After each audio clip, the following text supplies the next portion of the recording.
Mrs. Brown Went to Town by Wong Herbert E. Mrs. Brown lives in the barn out back with a cow, 2 pigs, 3 ducks, and a yak. Life on the farm wasn't always this way. Everything changed just last Saturday. When riding her bicycle down the street, a terrier tasted Mrs. Brown's feet. In a hospital bed she rested, waiting to be x-rayed and tested. Mrs. Brown sent word in a letter to say she'd come home when she was better. The postman delivered the letter out back for a cow, 2 pigs, 3 ducks, and a yak. All the animals except for a mouse voted to move in Mrs. Brown's house. They rang the doorbell to hear the chimes, flushed the toilet 100 times, raced up the stairs, came sliding back down, each one wearing a different nightgown, took turns bouncing on Mrs. Brown's bed, painted the house in matching barn red. They raided the pantry, prepared a snack for a cow, 2 pigs, 3 ducks, and a yak.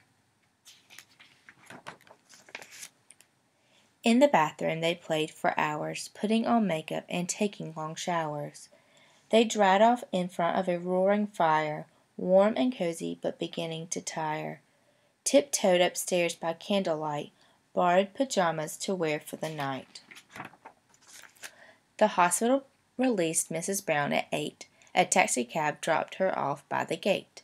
She hobbled upstairs and crawled in the sack. Didn't see a cow, 2 pigs, 3 ducks, and a yak. The floor beneath them began to quake. The walls and windows started to shake. All this commotion woke Mrs. Brown in time for her to feel her bed crashing down. The police were first to arrive on the scene. Fire trucks dispatched from Station 13. An ambulance raced all the way from town and carried away poor Mrs. Brown. In a hospital she lay on her back with a cow, 2 pigs, 3 ducks, and a yak. The hospital released Mrs. Brown at 10. The doctors waved goodbye once again. Into a taxicab they all crammed, all 8. The driver dropped them off by the gate. He swept out the feathers and hair and charged Mrs. Brown twice the fare. Life on the farm wasn't always this way until Mrs. Brown went to town that day. Now she lives in the barn out back with a cow, 2 pigs, 3 ducks, and a yak.